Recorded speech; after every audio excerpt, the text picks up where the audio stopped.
As the subcompact SUV segment continues to explode here in America, Toyota didn't want to be left behind with their entry, the Toyota CHR. I'm at Toyota's headquarters here in Plano, Texas, and this is the refreshed 2020 model. Let's take a first look.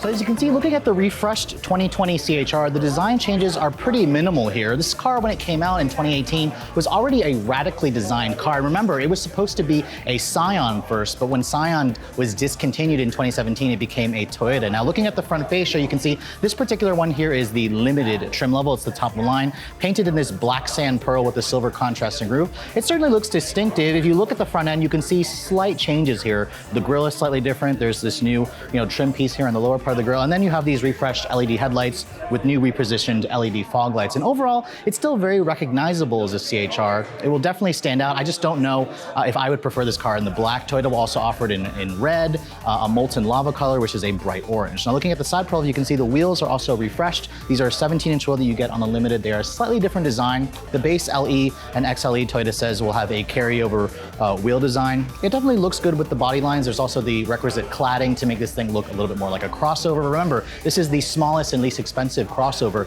in Toyota's lineup. And dimensions haven't changed. It's still about 171 inches long. This is about 11 inches longer than the new Hyundai Venue that I just drove in Australia. And as you can see, the roof, it's got that color contrast here with the door handles that are kind of hidden there to kind of make this thing look a little bit like a coupe. This car still very much stands out. So Toyota didn't need to do too much in terms of the design to change it. Now, underneath the hood, they haven't changed anything. It's still a 2-liter 4-cylinder, 144 horsepower, only comes with front-wheel drive and a CVT. Toyota says fuel economy numbers will be updated at a later date. Now, at the back, you can see very little changes to the design. The taillights look barely changed to me. They're just kind of an incandescent design with a clear lens look.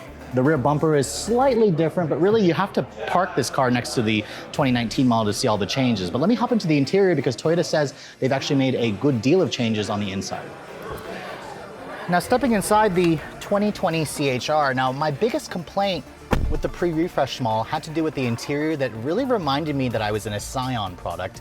The biggest complaint was that horrible head unit, which didn't have any features whatsoever. As you can see, Toyota has completely replaced that head unit.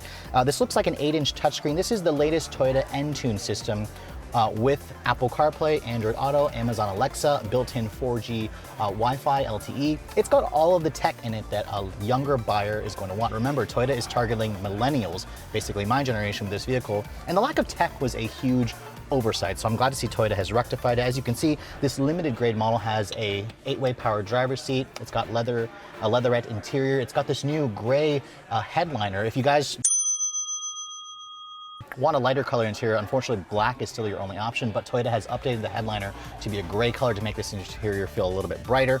And overall, everything else really hasn't changed much. The dashboard has a soft touch material. It's also soft touch in this lower portion. There's a lot of piano black plastic here, so if you guys don't like piano black plastic, you're going to probably not like this interior. The door panels are slightly soft touch. They still have that interesting pattern on the door panels here where it's hard plastic. So remember, this is their entry-level SUV offering, and it's going to reflect that, but at least Toyota has completely thrown in the features. Now, Toyota Safety Sense P is going to be standard, so you have adaptive cruise control, you have forward collision warning, you have lane keep assist, so all the safety tech is here. And when this new 2020 CHR goes on sale on October 1st, it will essentially be just $150 more than the old one, which started around $22,000. This limited grade here will be about $26,350 plus destination. For Redline Reviews at Toyota's headquarters here in Plano, Texas, I'm Sofyan Bey.